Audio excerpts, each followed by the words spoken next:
Hi friends, welcome to Naseer classes. Naseer classes में मैं सुनील कुमार आप सभी का स्वागत करता हूं।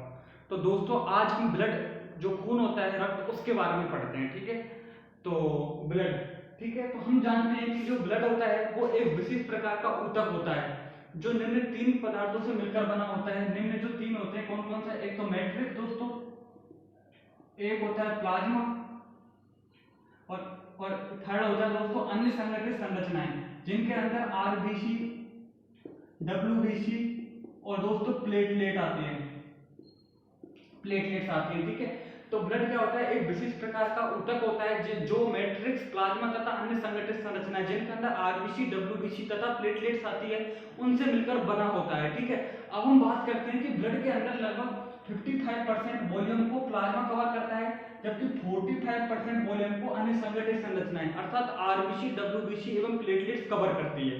तो हम बात करते हैं ब्लड के अंदर प्लाज्मा के बारे में, जो ब्लड का लगभग 55% वॉल्यूम को कवर करता है। किसके बारे में पढ़ेंगे दोस्तों? प्लाज्मा के बारे में। सबसे पहले प्लाज्मा के बारे में पढ़ते हैं। तो प्लाज्मा एक हल्के पीले रंग का एक गाढ़ा तरल होता है। यह ब्लड के लगभग 55% वॉल्यूम को कवर करता है। इसके अलावा इसका प्लाज्मा का 90 से 92% भाग में वाटर होता है, जबकि 6 से 8% भाग में क्या पाई जाती है दोस्तों? प्रोटीन पाई जाती है। अर्थात इस प्लाज्मा के अंदर तीन प्रकार की प्रोटीन होती हैं। एक होता है दोस्तों फाइब्रिनोजन, एक होता है दोस्तों ग्लोबुलिन, एक होता है दोस्तों एल्बुमिन। ठीक है, प्लाज्मा के में लगभग 90 से 92% भाग के अंदर वाटर पाया जाता है, जबकि 6 से 8% भाग के अंदर प्रोटीन्स पाई जाती हैं। इस प्लाज्मा के अंदर तीन प्रकार की प्रोटीन्स पाई जाती हैं, फाइब्रिनोजन, ग्लोबुलिन और एल्बुमिन।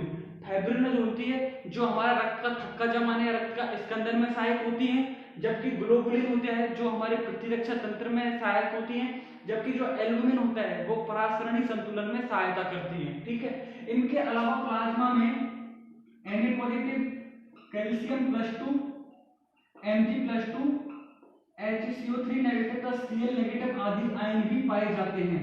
ठीक है, और बात करते हैं प्लाज्मा के बारे में।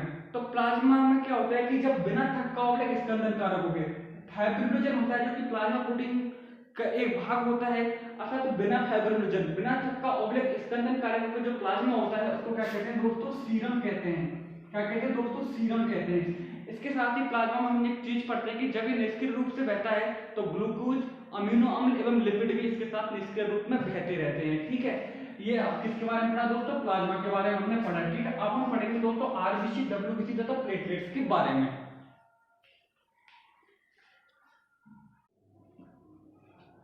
अब हम दोस्तों जो अन्य संगठित संरचनाएं होती है उनके अंदर हम आरबीसी के बारे में पढ़ते हैं। ठीक है, तो आरबीसी आरबीसी की जो संख्या होती है वो डब्ल्यूबीसी एवं प्लेटलेट्स की तुलना में ज्यादा होती है, अर्थात इनकी संख्या लगभग 50 से 55 लाख प्रति घन एमएम होती है। प्रति घन एमएम होती है। आरबीसी की जो संख्या होती है लगभग 50 से 55 लाख प्रति घन एमएम होती है। इसके अलावा आरबीसी का जो लाल रंग होता है वो आरबीसी में उपस्थित हीमोग्लोबिन की उपस्थिति के कारण होता है। किसकी उपस्थिति के कारण होता है? हीमोग्लोबिन की उपस्थिति के कारण होता है। और दोस्तों हम सभी जानते हैं कि प्रत्येक 100 ml जो ब्लड होता है उसमें लगभग 12 से 16 ग्राम हीमोग्लोबिन पाया जाता है। ठीक है, लगभग जो भी 100 ml जो ब्लड होता है उसके अंदर लगभग 12 से 16 ग्राम हीमोग्लोबिन पाया जाता है। और जो लाल होता है रक्त अपना, उसके जिम्मेदार कौन होता है? ये हीमोग्लोबिन अपने ब्लड के लाल होने के लिए जिम्मेदार होता है। इसके अलावा आरबीसी के अंदर केंद्रक नहीं पाया जाता, केंद्रक नहीं पाया जाता। और वयस्क अवस्था में आरबीसी का निर्माण लाल अस्थि मज्जा या रेड बोन मैरो होता है, रोड बोन मैरो से होता है। इसके अलावा हम बात करते हैं कि जो आरबीसी के बारे में, इसकी लगभग एज होती है, लगभग होती है दोस्तों 120 डेज। इसके अलावा इसका जो विनाश होता है वो प्लीहा के अंदर होता है। और इसके अलावा हम बात करें आरबीसी में, इसकी आकृति होती है दोस्तों बाइकॉनकेव, इसकी आकृति होती है। ठीक है, और आरबीसी के बारे में बात करें क्योंकि ये एक रंग युक्त वर्णक है या रंग युक्त पदार्थ है, इसके कारण इसको क्या कहते हैं? एरिथ्रोसाइट भी कहते हैं आरबीसी को। ठीक है, तो अन्य डब्ल्यूबीसी एवं प्लेटलेट्स की तुलना में इनकी संख्या ज्यादा होती है, लगभग 50 से 55 लाख प्रति घन एमएम होती है। और इसका लाल रंग हीमोग्लोबिन की उपस्थिति के कारण होता है। आरबीसी के अंदर केंद्रक नहीं मिलता है। इसका निर्माण रेड बोन मैरो होता है वयस्क अवस्था में। इसकी एज लगभग 120 दिन होती है और जब आरबीसी का जो विनाश होता है 120 दिन के बाद वो प्लीहा के अंदर होता है और इसकी आकृति दोस्तों बाइकॉनकेव होती है। अब हम दोस्तों पढ़ेंगे डब्ल्यूबीसी के बारे में। अब हम बात करते हैं दोस्तों डब्ल्यूबीसी के बारे में। तो डब्ल्यूबीसी को हम ल्यूकोसाइट कहते हैं। क्यों? क्योंकि इनके अंदर हीमोग्लोबिन का अभाव होता है, अर्थात हीमोग्लोबिन के अभाव के कारण डब्ल्यूबीसी रंगहीन होती है। क्या होती है दोस्तों? रंगहीन होती है। इनकी संख्या आरबीसी की तुलना में कम होती है, लगभग 6000 से 8000 प्रति घन mm लाख लगभग 6000 से 8000 प्रति घन mm होती है इनकी संख्या होती है। ठीक है, हम बात करते हैं इनके अंदर केंद्रक भी पाया जाता है तथा ये आरबीसी की तुलना में कम समय तक जीवित रहते हैं। इनको डब्ल्यूबीसी को हम मेनली रूप से दो श्रेणियों में विभाजित करते हैं। एक होता है दोस्तों ग्रेन्युलोसाइट और दूसरा होता है दोस्तों एग्रेनुलोसाइट। ठीक है, ग्रेनुलोसाइट के बारे में बात करते हैं। ग्रेनुलोसाइट के अंदर होता है दोस्तों एक तो होता है न्यूट्रोफिल, ठीक है, एक होता है दोस्तों इओसिनोफिल,